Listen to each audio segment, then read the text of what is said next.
इच्छा है सर्वशास्त्र ज्ञाता श्री सूत जी बोले, हे वैष्णव में पूज, आप सबने प्राणियों की इतनी बात पूछी, अब मैं श्रेष्ठ व्रत को आप लोगों से कहूंगा। जिस व्रत को नारद जी ने श्री लक्ष्मी नारायण से पूछा था और श्री लक्ष्मीपति ने मुनिश्रेष्ठ नारद से कहा था, यह कथा ध्यान से सुनो। एक समय योगीराज नारद जी दूसरों की हित की इच्छा से अनेकों लोकों में घूमते हुए वृत्ति लोक में आ पहुंचे।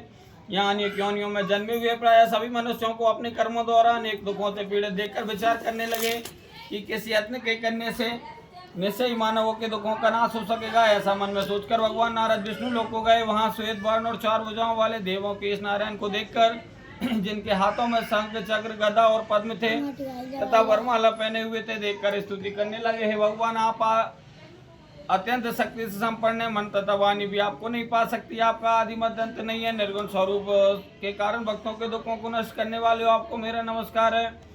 नारद जी से इस प्रकार की स्तुति सुनकर भगवान विष्णु बोले, हे मुनि श्रेष्ठ, आपके मन में क्या है, आपका किस कार्य के लिए आगमन हुआ है, निसंकोच कहो। तब नारद मुनि बोले, वृत्ति लोक में सब मनुष्य जो अनेक योनियों में जब पैदा हुए हैं, अपने अपने कर्मों के द्वारा अनेक प्रकार के दुखों से दुखी हो रहे हैं। हे नाथ, मुझ पर दया रखते हो तो बताइए कि उन मनुष्यों के सब दुख थोड़े से ही प्रयत्न से कैसे दूर हो सकते हैं। श्री विष्णु भगवान जी बोले, हे नारद, मनुष्यों की भलाई के लिए तुमने बहुत अच्छी बात पूछी है। जिस काम के करने से मनुष्य मोह से छूट जाता है वह मैं कहता हूँ, सुनो। बहुत पुण्य देने वाला स्वर्ग लोक तथा मृत्यु लोक दोनों में दुर्लभ यह उत्तम व्रत है। आज मैं प्रेम बस होकर तुमसे कहता हूँ, श्री सत्यनारायण भगवान का यह व्रत अच्छी तरह विधान पूर्वक संपन्न करके मनुष्य आयु पर्यंत सुख भोग कर मरने पर मोक्ष को प्राप्त करता है। श्री भगवान के वचन सुनकर नारद मुनि बोले, उस पर व्रत का क्या फल है, क्या विधान और किस दिन यह व्रत करना चाहिए, विस्तार से कहिए। भगवान बोले, दोषों का आदि को दूर करने वाला, सुख समृद्धि तथा संतान को देने वाला यह व्रत सभी स्थानों पर विजयी करने वाला है। भक्ति और श्रद्धा के साथ किसी भी दिन शाम के समय मनुष्य भी सत्यनारायण जी और ब्राह्मणों बंधुओं के साथ धर्म परायण होकर पूजा करे। भक्तिभाव से नैवेद्य, केले का फल, घी, दूध, गेहूं का चूर्ण, सवायले, गेहूं के अभाव में साटी का चूर्ण, शक्कर अथवा गुड़ ले तथा भक्तिभाव से भगवान को अर्पण करें तथा बंधुओं से ब्राह्मणों को भोजन कराने के पश्चात स्वयं भोजन करें।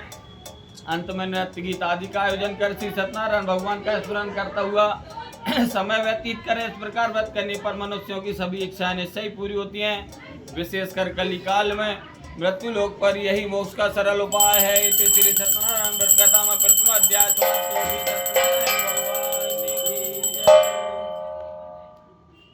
सूत जी बोले, हे ऋषियों, जिसने पहले समय में इस व्रत को किया है उसका वर्णन करता हूँ, ध्यान से सुनो। सुंदर काशीपुरी नगरी में एक अत्यंत निर्धन ब्राह्मण रहता था। वह भूख और प्यास से बेचैन हुआ पृथ्वी पर घूमता था। ब्राह्मणों से प्रेम करने वाले श्री भगवान ने ब्राह्मण को दुखी देखकर बूढ़े ब्राह्मण का रूप धारण कर उसके पास आदर के साथ पूछा, हे ब्राह्मण, नित्य दुखी हुआ पृथ्वी पर क्यों घूमता है? श्रेष्ठ ब्राह्मण, ये सब मुझसे कहो, मैं सुनना चाहता हूँ। ब्राह्मण बोला, मैं निर्धन ब्राह्मण हूँ, भिक्षा के लिए पृथ्वी पर फिरता हूँ। हे भगवान, यदि आप इसका उपाय जानते हो तो कृपा कर कहो। वृद्ध ब्राह्मण बोला, श्री सत्यनारायण भगवान मनवांछित फल देने वाले हैं, इसलिए ब्राह्मण तू उनका पूजन कर, जिसके करने से मनुष्य सब दुखों से छूट जाता है। ब्राह्मण को व्रत का सारा विधान बतलाकर बूढ़े ब्राह्मण का रूप धारण करने वाले श्री सत्यनारायण भगवान अंतर ध्यान हो गए। जिस व्रत को वृद्ध ब्राह्मण ने बतलाया मैं उनको करूंगा, यह निश्चय करने पर उस वृद्ध ब्राह्मण को रात में भी नींद नहीं आई। वह सवेरे उठकर श्री सत्यनारायण भगवान के व्रत का निश्चय कर भिक्षा के लिए चल दिया। उस दिन उसको भिक्षा में बहुत धन मिला, जिससे बंधु बांधवों के साथ उसने सत्यनारायण का व्रत किया। इसके करने से वह ब्राह्मण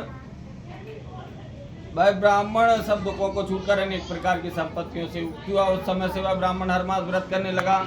इस तरह से सत्यनारायण भगवान के व्रत को जो करेगा वह सब पापों से छूटकर मोक्ष को प्राप्त होगा। आगे जो पृथ्वी पर सत्यनारायण का व्रत करेगा वह मनुष्य सब दुखों से छूट जाएगा। इस तरह नारद जी से नारायण का कहा हुआ है व्रत मैंने तुमसे कहा। हे विप्रो, मैं अब और क्या कहूँ? ऋषि बोले, हे मुनीश्वर, संसार में उस ब्राह्मण से सुनकर किसने इस व्रत को किया है हम सब ये सुनना चाहते हैं, इसके लिए हमारे मन में श्रद्धा है। सूत जी बोले, हे मुनियों, जिसने इस व्रत को किया है वह सुनो। एक समय वह ब्राह्मण धन और ऐश्वर्य के अनुसार बंधु बांधवों के साथ व्रत करने को तैयार हुआ। उसी समय गड्डी बेचने वाला बूढ़ा आदमी आया और बाल लकड़ियों को रखकर अपने मकान में गया। प्यास से दुखी लकड़ा रहा उनको व्रत करते देखकर नमस्कार कर कहने लगा कि आप ये किसका पूजन कर रहे हैं और उस व्रत के करने से क्या फल मिलता है, कृपा कर मुझसे कहो। ब्राह्मण ने कहा, सब मनोकामनाओं को पूर्ण करने वाला यह श्री सत्यनारायण भगवान का व्रत है। इनकी कृपा से मेरे यहाँ धन दान आदि की वृद्धि हुई है। इस व्रत के बारे में जानकर लकड़हारा बहुत प्रसन्न हुआ। भगवान का चरणामृत और भोजन करने के बाद अपने घर को गया। लकड़हारे ने अपने मन में इस प्रकार संकल्प किया कि आज ग्राम में लकड़ी बेचने से जो धन प्राप्त होगा उसी से सत्यनारायण देव का उत्तम व्रत करूंगा। यह मन में विचार कर वह बूढ़ा लकड़िया अपने सिर पर रखकर जिस नगर में धनवान लोग रहते थे ऐसे सुंदर नगर में गया। उस रोज वहां पर उसे उन लकड़ियों का दाम पहले दिनों से चौगुना मिला। तब वह बूढ़ा लकड़ आ रहा दाम ले रहा थी प्रसन्न होकर पके केले की फली, शक्कर, घी, दूध, दही और गेहूं का चूर्ण इत्यादि सत्यनारायण भगवान के व्रत की कुल सामग्रियों को लेकर अपने घर को गया। फिर उसने अपने भाइयों को बुलाकर विधि के साथ भगवान जी का पूजन और व्रत किया। इस व्रत के प्रभाव से वह बूढ़ा लकड़ आ रहा धन पुत्र आदि से युक्त हुआ और संसार के समस्त सुख भोग कर वैकुंठ को चला गया। इसलिए सत्यनारायण की कथा में द्वितीय अध्याय समाप्त। बोलिए सत्यनारायण भगवान की जय। थोड़ी छोड़ जाओ। सूत जी बोले, हे श्रेष्ठ मुनियों, अब आगे की कथा कहता हूँ सुनो। पहले समय मुल्का मुख नाम का एक बुद्धिमान राजा था। वह सत्यवक्ता और जितेंद्रिय था। प्रतिदिन देवस्थानों पर जाता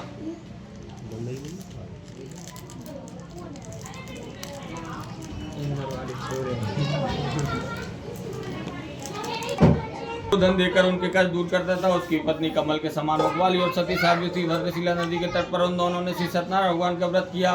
उस समय वहाँ एक साधु वैश्य आया। उसके पास व्यापार के लिए बहुत सा धन था। वह नाव को किनारे पर ठहरा कर राजा के पास आया और राजा को व्रत करते देखकर विनय के साथ पूछने लगा, हे राजन, भक्ति युक्त चित्त से आप यहाँ क्या कर रहे हैं? मेरी सुनने की इच्छा है, सो आप ये मुझे बताइए। राजा बोला, हे साधु, अपने बांधवों के साथ पुत्र आदि की प्राप्ति के लिए महाशक्तिवान श्री सत्यनारायण भगवान का व्रत व पूजन किया जा रहा है। राजा के वचन सुनकर साधु आदर से बोला, हे राजन, मुझसे इसका सब विधान कहो, मैं भी आपके कथन अनुसार इस व्रत को करूंगा। मेरे भी कोई